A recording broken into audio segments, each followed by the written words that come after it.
नमस्कार साथियों। भारतीय रेलवे में काफ़ी कर्मचारी अपने होम जोन से बाहर रहते हैं। काफ़ी बार ऐसा होता है कि उन्हें ट्रांसफ़र की आवश्यकता होती है, तो रेलवे ने मेडिकल बेसिस पर ट्रांसफ़र की सुविधा दे रखी है। अब रेलवे कर्मचारी मेडिकल बेस पर ट्रांसफ़र कैसे लें, मेडिकल ग्राउंड पर ऑन रिक्वेस्ट ट्रांसफ़र कैसे लें, उसकी जानकारी आपको इस वीडियो में मिलने वाली है। तो वीडियो को एंड तक ज़रूर देखें। वीडियो आपको अच्छी लगे तो वीडियो को लाइक करें, शेयर करें, चैनल को सब्सक्राइब करें, क्योंकि इस चैनल पर रेलवे और रेलवे के एग्जाम से जुड़ी हुई पल पल की अपडेट आपको मिलती है। चैनल को सब्सक्राइब करें, साथ ही कमेंट करके बताएं कि वीडियो कैसी लगी। साथियों, भारतीय रेलवे में चिकित्सा के आधार पर स्थानांतरण का अनुरोध एक प्रक्रिया है। यह एक स्थानांतरण का एक प्रकार है जिसमें रेल कर्मचारी अपने या अपने आश्रित परिवार के सदस्यों जैसे पति पत्नी, बच्चे या आश्रित माता पिता के खराब स्वास्थ्य के आधार पर किसी विशेष स्टेशन या डिवीजन में तबादले का अनुरोध करता है। इसका मुख्य उद्देश्य है कर्मचारियों को आवश्यक चिकित्सा सुविधाओं वाले स्थान पर तैनात करना। इसमें क्या होता है, किन परिस्थितियों में ये मिलता है, तो रेलवे बोर्ड के नियम के अनुसार जो ये स्थानांतरण है वो गंभीर बीमारी जैसे कैंसर, किडनी फेलियर जिसे हम डायलिसिस बोलते हैं, हार्ट सर्जरी या न्यूरोलॉजिकल यदि इफ कोई समस्या है उसके बारे में ये ट्रांसफ़र दिया जाता है। ये तो हो गई कर्मचारी। इसके अलावा विशेष यदि आपके बच्चे को कोई विशेष उपचार या विशेष स्कूल की आवश्यकता है जो वर्तमान स्टेशन पर उपलब्ध नहीं है, तो भी आपका ट्रांसफ़र हो जाता है।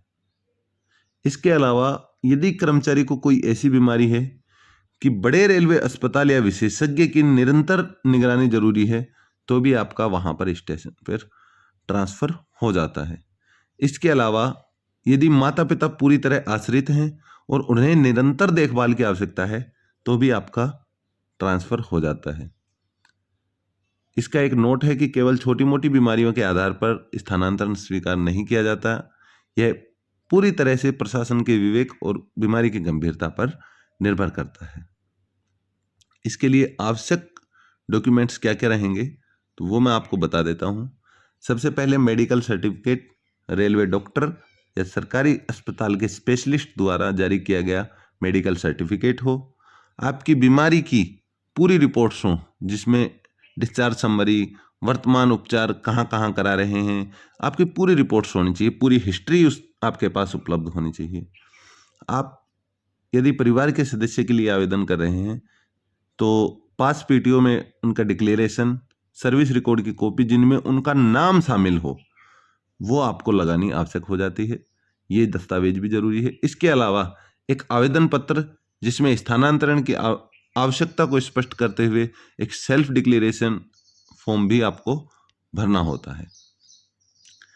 एचआरएमएस पर आवेदन प्रक्रिया क्या रहती है इसकी, तो एचआरएमएस पर चूंकि आपको पता है कि अभी सभी प्रकार के ट्रांसफ़र एचआरएमएस के माध्यम से होने लग गए हैं।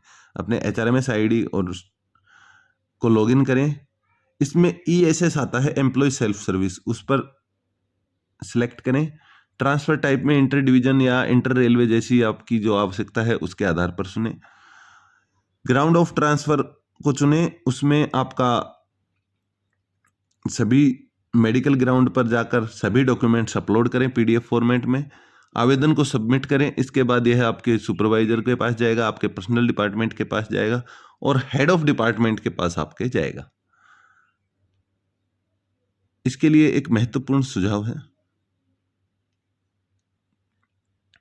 जो आवेदन के बाद रेलवे प्रशासन या कर्मचारी या उसके आश्रित को रेलवे मेडिकल बोर्ड के सामने उपस्थित होने के लिए कहा जा सकता है, ताकि आपने जो बीमारी के लिए बोला है उसकी सत्यता की पुष्टि की जा सके। इसलिए आपको मेडिकल बोर्ड के सामने, यदि आपने स्वयं की बीमारी का हवाला दिया है तो स्वयं को, परिवार के किसी सदस्य की बीमारी का हवाला दिया है तो उस सदस्य को यहाँ पर मेडिकल बोर्ड के सामने आना पड़ सकता है। इसके बाद हम बात करें, चूंकि ये ऑन रिक्वेस्ट ट्रांसफर है तो आप जहां पर भी जाएंगे वहां सबसे जूनियर हो जाएंगे। आप ट्रैकमैन में जाएंगे तो ट्रैकमैन में जूनियर रहेंगे, गार्ड बनकर जा रहे हैं तो गार्ड जूनियर रहेगा, स्टेशन मास्टर जा रहा है तो स्टेशन मास्टर भी जूनियर रहेगा। इसलिए ये बात आप विशेष रूप से ध्यान रखें कि यदि आप मेडिकल ग्राउंड पर ऑन रिक्वेस्ट ट्रांसफर जाते हैं तो आप सबसे जूनियर रहेंगे, बॉटम सीनियरिटी में रहेंगे। वीडियो आपको कैसी लगी आप मुझे कमेंट करके जरूर बताना। अच्छी लगी तो लाइक करना, शेयर करना, चैनल को सब्सक्राइब करना, ताकि रेलवे और रेलवे एग्जाम से जुड़ी हुई पल पल की अपडेट आपको रेलवे अपडेट्स यूट्यूब चैनल पर मिलती रहे। धन्यवाद।